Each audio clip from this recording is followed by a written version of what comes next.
Paalala po sa inyong mga nagmamaneho dyan, parati kayong hihinto sa mga pedestrian lane, lalo na kung may tumatawid. Ito po nangyari sa Bonifacio Global City. Isang humaharurot tumanong SUV ang nakabundol sa isang babae na nasa tamang tawiran. At ang biktima, buntis pa naman. Si Steve Elisa, Nakaleto 24. Makikita sa cellphone video ang babaeng nakahandusay malapit sa pedestrian lane sa kanto ng 30th Street at 2nd Avenue sa Bonifacio Global City magtatanghali kahapon. Nakatagilid naman ang isang SUV. Pilit na lumalabas ng sasakyan ng driver. Isang gwardya at isang foreigner ang lumapit sa dugo ang babae. Ang Australiana na kilalang si Jacinta Kut. Pagdating ng rescue team, kinabitan siya ng neck brace, isinakay sa stretcher at isinugod sa ospital. Buntis pala ang nabundol na pedestrian. Inoobserbahan siya sa ICU dahil sa mga tinamong bali sa katawan at head injury. Di pa masabi kung ligtas ang dinadala niyang sanggol. So ang bilis ng takbo niya. Hindi nila siguro na nakita yung girl doon sa kabila. Yung yung victim nakadapa na, as in sobrang yung dugo na, as in nakakalat na yung dugo. Bago mabundol ang buntis, dalawang SUV ang papatawid sa intersection. Kwento ng mga nakasaksi, tatawid sa 30th Street ang SUV na may plakang AAL 6646 na minamaneho ni Rolando Manese.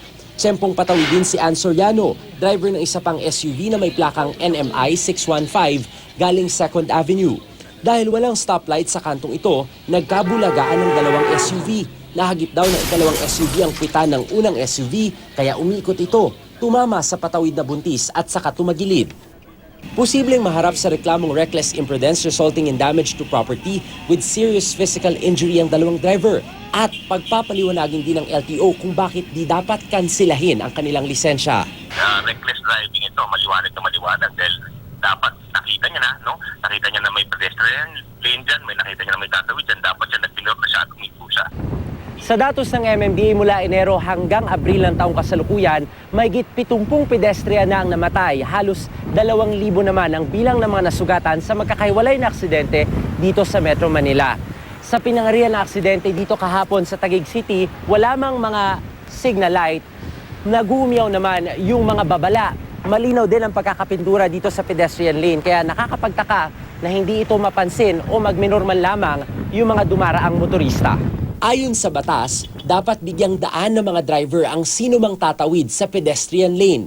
Ang problema ayon sa LTO at MMDA, walang paggalang sa pedestrian lane ang maraming motorista. Character and discipline na yan, di ba? Kung hindi mo ginagalang yung street signs, lalo pa yung pedestrian lane na sinasagasaan mo. Steve Elisa, Nakatutok, 24 Oras.